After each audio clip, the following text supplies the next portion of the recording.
ભગવાન શ્રીહરિ આશીર્વાદ આપે છે। આશીર્વાદ બહુ પ્રકારના હોય છે। ઘણી વખત આપણે જઈએ છીએ કોકને આશીર્વાદ આપવા માટે, ત્યારે ખબર હે ને, ઘણી વખત કોઈકની પાસે આપણે જઈએ કે ઘણી વખત સાંભળવા મળે તો આશીર્વાદ આવતા હોય, એ તમે રૂપિયાવાળા થાઓ, ગાડી બંગલાવાળા થાઓ, પુત્ર પરિવારવાળા થાઓ, આવા બધા પણ આશીર્વાદ આવે। તો અહીંયા કને ભગવાન શ્રીહરિએ આશીર્વાદ આપ્યા, એ કેવા આશીર્વાદ આપ્યા?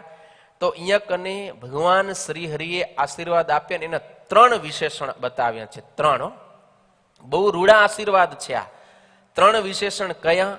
તો એક તો શ્રીમન નારાયણની સ્મૃતિએ સહિત, બીજું શાસ્ત્રમાં પ્રમાણરૂપ, અને ત્રીજું પોતાના ધર્મની રક્ષાના કરનારા। આવા આશીર્વાદ છે। જગતની અંદર લગભગ તમે ગોતજો, રિસર્ચ કરજો, આવા રૂડા આશીર્વાદ આપનાર તમને લગભગ બીજા કોઈ નહીં મળે કે જેવા ભગવાન સ્વામિનારાયણે પોતાના આશ્રિત ભક્તજનોને આશીર્વાદ આપ્યા છે। બહુ ભાગ્યશાળી છીએ આપણે કે આપણે ભગવાન સ્વામિનારાયણના આશ્રિત છીએ। આપણા ઈષ્ટદેવ ભગવાન સ્વામિનારાયણ કૃપા કરી અને સામેથી કોઈની પ્રેરણા વિના જ આપણને આવા રૂડા આશીર્વાદ આપે છે। હવે સતાનંદ સ્વામી આ શ્લોકનું ભાષ્ય કરતા એક એક શબ્દને આપણને બહુ સારી રીતે સમજાવે છે। ત્રણ વિશેષણમાં પહેલું વિશેષણ છે શ્રીમન નારાયણની સ્મૃતિએ સહિત।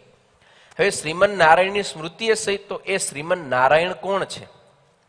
તો શ્રીમન નારાયણની અંદર બે શબ્દ છે, એક શ્રીમન, બીજો નારાયણ, બરોબર? તો એની અંદર સૌથી પહેલો શ્રીમન શબ્દ સમજાવે છે કે શ્રીમન શું છે? તો નિત્યમ શ્રીર લક્ષ્મી રાધાવા વિદ્યતે યસ્યાસૌ શ્રીમાન, કે જેની સાથે હર હંમેશા શ્રી, શ્રી એટલે રાધા અથવા તો લક્ષ્મી, આ બેમાંથી કોઈ પણ એ શ્રી શબ્દથી કહેવાય છે। તો જેની સાથે કાયમ રાધા અથવા તો લક્ષ્મી રહેલા હોય એવાને કહેવાય છે શ્રીમાન। હવે એવા કોણ છે? તો કહે છે સચાસૌ નારાયણશ્ચ, એવા કોણ છે? તો કે એ નારાયણ છે। હવે નારાયણ કોણ? તો કહે છે નરસ્ય વસુદેવસ્ય નંદસ્ય વા અપત્યમ પુત્રતયા પ્રસિદ્ધ નારાયણ શ્રી કૃષ્ણ ઇત્યર્થઃ। અહીંયા કને નારાયણ શબ્દનો શું અર્થ છે? તો કે વસુદેવના અથવા તો નંદજીના પુત્ર તરીકે જે પ્રસિદ્ધ છે એવા નારાયણના અવતાર રૂપ શ્રી કૃષ્ણ। તો શ્રીમન નારાયણનો અર્થ આખો શું થયો? રાધા કે લક્ષ્મી સહિત ભગવાન શ્રી કૃષ્ણ, એની સ્મૃતિ સાથેના અહીંયા કને આશીર્વાદ અપાય છે। અત્ર શ્રીમત્વ લિંગે ન નારાયણ શબ્દસ્ય શ્રી કૃષ્ણે શક્તિર નિયમ્યતે। હવે અહીંયા કને શ્રીની સાથે નારાયણ કહેલા છે ને, એટલે બદ્રીપતિ નારાયણને અહીંયા કને ગ્રહણ કરવા નહીં।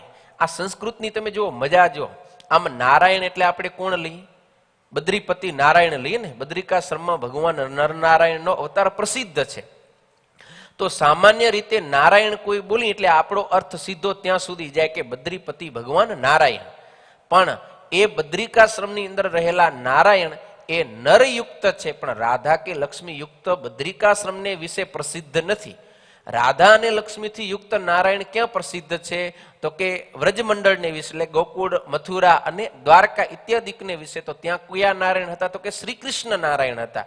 તો અહીંયા કને રાધા લક્ષ્મીથી યુક્ત એવા ભગવાન શ્રી કૃષ્ણ એ શ્રીમન નારાયણ કહેલા છે। આ રીતે શ્રીમન નારાયણનો અર્થ બતાવ્યો। હવે એની સ્મૃતિ સહિત, તો કહે છે તસ્ય સ્મૃતિ સ્મરણમ તયા સહિતા શ્રી કૃષ્ણ સ્મરણ પૂર્વિકા ઇત્યર્થઃ। એ ભગવાન શ્રી કૃષ્ણની સ્મૃતિ સાથે ભગવાન શ્રી હરિએ આપણને સૌને આશીર્વાદ આપ્યા છે।